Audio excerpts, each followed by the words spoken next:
मुंबईच्या इडली वड्यावर एफडीएची नजर. तुकाराम मुंढेंची नवी धडक मोहीम. इडली वडा बनतोय कुठे आणि कसा? मुंबईकरांच्या आरोग्यासाठी मोठी मोहीम.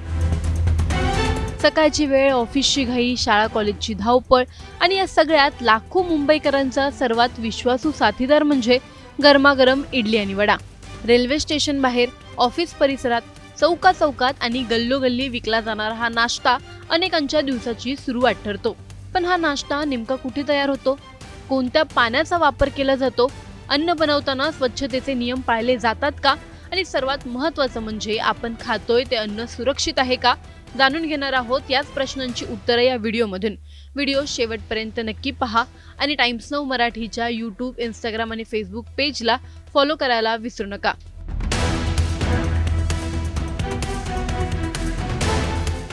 मुंबई ही कधीही न झोपणारी नगरी म्हणून ओळखली जाते.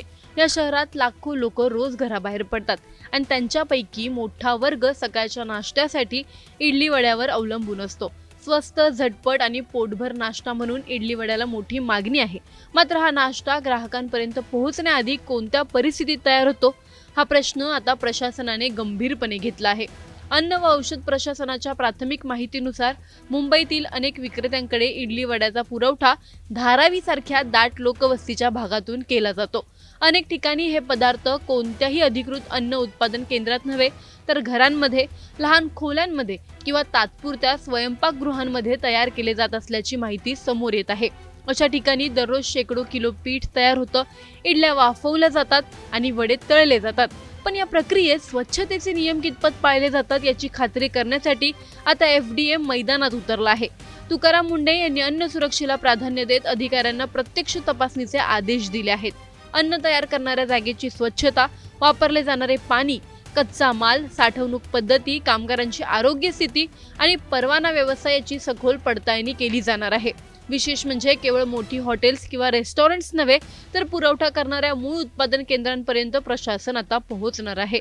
अधिकाऱ्यांच्या मते अनेक वेळा ग्राहकांना दिसणारी स्वच्छ गाडी किंवा दुकान आणि प्रत्यक्ष उत्पादन होणारी जागा यात मोठा फरक असतो. दुकानात पदार्थ आकर्षक दिसत असले तर त्यांची निर्मिती ज्या ठिकाणी होते त्या ठिकाणी स्वच्छतेचे निकष पूर्ण होत आहेत का हे तपासणं आवश्यक आहे. कारण अन्नातून पसरणारे संसर्ग, दूषित पाण्यामुळे होणारे आजार आणि निकृष्ट दर्जाच्या साहित्यांमुळे निर्माण होणारे आरोग्यविषयक धोके हे थेट ग्राहकांवर परिणाम करतात. या मोहिमेअंतर्गत एफडीए आता नोंदणी नसलेली होम किचन, परवान्याशिवाय चालणारे अन्न व्यवसाय, अस्वच्छ उत्पादन केंद्रे आणि अन्न सुरक्षा नियमांचे उल्लंघन करणाऱ्या संस्थांची ओळख पटवणार आहे. नियमांचे उल्लंघन सिद्ध झाल्यास दंडात्मक कारवाई, परवाना रद्द करणे, उत्पादन बंद करणे किंवा संबंधित केंद्र सील करण्यासारखे कठोर निर्णय घेतले जाऊ शकतात. विशेष म्हणजे तुकाराम मुंढे यांनी पदभार स्वीकारल्यानंतर भेसळ, निकृष्ट दर्जाचे अन्न पदार्थ आणि अन्न सुरक्षेशी संबंधित मुद्द्यांवर आक्रमक भूमिका घेतली आहे. त्यामुळे या नव्या मोहिमेकडे केवळ मुंबईच नव्हे तर संपूर्ण राज्याचे लक्ष लागलं आहे. कारण मुंबईत सुरू झालेली ही मोहीम यशस्वी ठरली तर अशाच प्रकारची तपासणी इतर शहरांमध्येही सुरू होण्याची शक्यता आहे.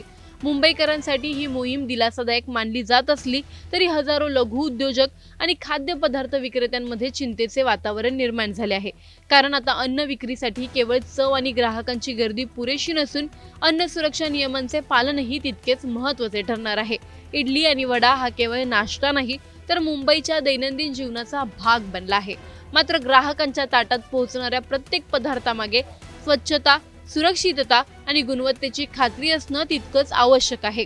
त्यामुळे एफडीएची ही मोहीम केवळ कारवाई नसून अन्न सुरक्षेबाबत जागरूकता निर्माण करण्याचाही प्रयत्न मानला जात आहे. मात्र या मोहिमेमुळे काही अत्यंत महत्त्वाचे प्रश्न उपस्थित होतात. आपण रोज खात असलेला इडली वडा नेमका कुठे तयार होतो? अन्न तयार करण्यासाठी वापरले जाणारे पाणी सुरक्षित आणि शुद्ध आहे का? उत्पादन करणाऱ्या केंद्रांकडे एफडीएचा परवाना आहे का? ग्राहकांना पदार्थ विकणाऱ्या दुकानांना त्यांच्या पुरवठादारांची माहिती आहे का? हजारो किलो अन्न पदार्थ तयार करणाऱ्या होम किचनवर आजपर्यंत किती देखरेख होती? नियमांचे उल्लंघन करणाऱ्यांवर कारवाई झाल्यास त्याचा पुरवठा साखळीवर काय परिणाम होईल? स्वस्त नाश्त्याच्या नावाखाली मुंबईकरांच्या आरोग्याची तडजोड होत होती का? अन्न सुरक्षा नियमांचे पालन करण्यासाठी लघु उद्योजकांना पुरेशी मदत मिळणार का? आणि सर्वात महत्त्वाचं, ग्राहकांच्या ताटात पोहोचणाऱ्या प्रत्येक घासाची जबाबदारी नेमकी कोणाची? या प्रश्नांची उत्तरं पुढील काही दिवसात FDAच्या तपासातून आणि कारवाईतून समोर येणार आहेत. पण तुकाराम मुंढेंच्या या कारवाईबद्दल तुम्हाला नेमकं काय वाटतं? आम्हाला कमेंटमध्ये नक्की कळवा. व्हिडिओ आवडल्यास लाईक व शेअर करायला विसरू नका.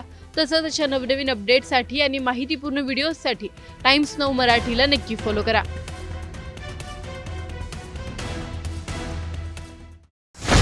FDAची धडक कारवाई, गोरस भंडारला कुलूप, शेतकऱ्यांचा आक्रोश, 5,000 ग्राहकांची अडचण, अन्न सुरक्षा की उपजीविकेचा प्रश्न, वर्ध्यात मोठा वाद, 5,000 ग्राहकांचे पत्र, तुकाराम मुंढेंसमोर मोठं आव्हान, भेसळखोरांविरोधात राज्यभर धडक कारवाया सुरू आहेत. अन्न सुरक्षेच्या नावाखाली नियमांची कठोर अंमलबजावणी केली जात आहे आणि या मोहिमेच्या केंद्रस्थानी आहेत कठोर प्रशासकीय निर्णयांसाठी ओळखले जाणारे IAS अधिकारी तुकाराम मुंढे. मात्र वर्ध्यातील एका कारवाईने आता नवीन वादाला तोंड फुटलं आहे. कारण ज्या कारवाईचं स्वागत व्हायला हवं होतं त्याच कारवाई विरोधात आता शेकडो शेतकरी, हजारो ग्राहक आणि स्थानिक नागरिक आक्रमक झाले आहेत. स्वातंत्र्यपूर्व काळापासून गांधीवादी विचारांवर चालणाऱ्या आणि वर्ध्याच्या सामाजिक सांस्कृतिक जीवनाचा अविभाज्य भाग असलेल्या गोरस भंडारला FDAने सील केल्यानंतर केवळ एका संस्थेचं उत्पादन बंद झालेलं नाही, तर शेकडो कुटुंबांच्या उपजीविकेवर आणि हजारो ग्राहकांच्या दैनंदिन गरजांवरही परिणाम झाला आहे. त्यामुळे आता प्रश्न उपस्थित होत आहे की ही कारवाई केवळ अन्न सुरक्षेसाठी होती की तिचे परिणाम सामान्य माणसांसाठी अधिक गंभीर ठरत आहेत. नेमकं हे प्रकरण काय जाणून घेणार आहोत या व्हिडिओमधून. व्हिडिओ शेवटपर्यंत नक्की पहा आणि टाइम्स नाऊ मराठीच्या YouTube, Instagram आणि Facebook पेजला फॉलो करायला विसरू नका. वर्धा जिल्ह्यातील गोरस भंडार ही केवळ दूध विक्री करणारी संस्था नाही, तर अनेक दशकांपासून शेतकरी, ग्राहक आणि स्थानिक अर्थव्यवस्थेचा आधारस्तंभ म्हणून ओळखली जाते. गांधीवादी विचारधारेतून सुरू झालेल्या या संस्थेने वर्षानुवर्ष स्थानिक दूध उत्पादकांना बाजारपेठ उपलब्ध करून दिली. मात्र अन्न व औषध प्रशासनाने केलेल्या तपासणीनंतर संस्थेतील दुग्धजन्य पदार्थांचे उत्पादन असुरक्षित वातावरणात होत असल्याचा ठपका ठेवत उत्पादन आणि विक्रीवर बंदी घातली. यावेळी सुमारे 25 लाख रुपयांचा तयार माल आणि उत्पादन साठाही जप्त करण्यात आला. प्रशासनाच्या दृष्टीने ही कारवाई नियमांनुसार असली तरी तिचे परिणाम मात्र दूरगामी ठरत आहेत. कारवाईनंतर गेल्या 8 दिवसांपासून गोरस भंडारचे संपूर्ण उत्पादन ठप्प झालं आहे. दररोज सुमारे 9,000 लिटर दूध संकलित करणारी ही संस्था बंद झाल्यामुळे जवळपास 600 दूध उत्पादक शेतकऱ्यांसमोर मोठं आर्थिक संकट उभं राहिलं आहे. अनेक शेतकऱ्यांचा उदरनिर्वाह या संस्थेवर अवलंबून आहे. दूध हा असा व्यवसाय आहे जो थांबवता येत नाही. जनावरे दररोज दूध देतात, मात्र ते विकण्यासाठी खरेदीदार नसेल तर शेतकऱ्यांना मोठा तोटा सहन करावा लागतो. काही शेतकरी कमी दरात दूध विकण्यास भाग पाडत आहेत, तर काहींना पर्यायी बाजारपेठच उपलब्ध होत नसल्याने त्यांच्यासमोर मोठा प्रश्न निर्माण झाला आहे. या कारवाईचा परिणाम फक्त शेतकऱ्यांपुरता मर्यादित राहिलेला नाही. वर्धा शहरातील हजारो ग्राहकांनाही याचा फटका बसत आहे. गोरस भंडारच्या माध्यमातून दररोज हजारो कुटुंबांना दूध पुरवलं जात होतं. संस्थेची 11 विक्री केंद्रे आणि घरपोच वितरण व्यवस्था अनेक वर्षांपासून कार्यरत होती. मात्र उत्पादन बंद झाल्यानंतर ग्राहकांना पर्यायी दूध शोधावं लागत आहे. अनेकांनी नियमित आणि विश्वासार्ह दूध पुरवठा खंडित झाल्याबद्दल नाराजी व्यक्त केली आहे. विशेष म्हणजे गोरस भंडारचा गोरस पाक आणि इतर दुग्धजन्य पदार्थही ग्राहकांमध्ये लोकप्रिय होते, ज्यांचं उत्पादन पूर्णपणे आता थांबलं आहे. दरम्यान या प्रश्नावर आता सामाजिक आणि राजकीय स्तरावरही चर्चा सुरू आहे. शेतकरी आणि ग्राहकांनी एकत्र येत मूक मोर्चा काढला असून आता 5,000हून अधिक ग्राहक आणि 600 शेतकरी सामूहिक पत्राद्वारे थेट FDA आयुक्त तुकाराम मुंढे यांच्याकडे दाद मागणार आहेत. त्यांची भूमिका स्पष्ट आहे. जर काही त्रुटी असतील तर त्या दूर करण्यासाठी आवश्यक सुधारणा करण्यास आम्ही तयार आहोत. मात्र संस्था पूर्णपणे बंद ठेवल्यामुळे हजारो लोक अडचणीत सापडत आहेत. त्यामुळे उत्पादन तातडीने सुरू करण्यासाठी पर्यायी मार्ग काढावा अशी त्यांची मागणी आहे. मात्र दुसरीकडे प्रशासनाचाही मुद्दा तितकाच महत्त्वाचा आहे। नागरिकांच्या आरोग्याशी संबंधित बाबींमध्ये कोणतीही तडजोड करता येणार नाही असं एफडीएचं मत आहे। उत्पादन प्रक्रिया नियमांनुसार नसेल तर कारवाई करणं आवश्यक आहे। त्यामुळे आता खरी गरज आहे ती अन्न सुरक्षेचे निकष कायम ठेवत शेतकरी, ग्राहक आणि कर्मचाऱ्यांच्या हिताचं संरक्षण करणारा तोडगा शोधण्याची। भेसळ विरोधी कारवाई आवश्यक आहे, याबाबत कुणाचंच दुमत नाही। पण या कारवाईची किंमत जर शेतकरी, ग्राहक आणि कामगारांना मोजावी लागत असेल तर त्यासाठी पर्यायी व्यवस्था कोण उभी करणार?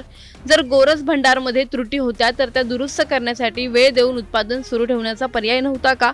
आणि जर नियम सर्वांसाठी समान असतील तर वर्धेकरांचा प्रश्न आहे की अशाच प्रकारची कठोर कारवाई इतर सर्व डेअरी आणि खाद्य उद्योगांवरही होत आहे का? आज हा प्रश्न केवळ एका संस्थेचा नाही तर शेतकऱ्यांच्या उपजीविकेचा, ग्राहकांच्या विश्वासाचा आणि प्रशासनाच्या निर्णयांमधील संतुलनाचा आहे। आता पाहावं लागेल की शासन आणि एफडीए या वाढत्या नाराजीला कसं उत्तर देणार आणि गोरज भंडारचं कुलूप नेमकं कधी उघडणार? तुम्हाला काय वाटतं आम्हाला कमेंटमध्ये नक्की कळवा। व्हिडिओ आवडल्यास लाईक व शेअर करायला विसरू नका। तसंच अशा नवनवीन अपडेटसाठी व माहितीपूर्ण व्हिडिओसाठी टाइम्स नाऊ मराठीला नक्की फॉलो करा।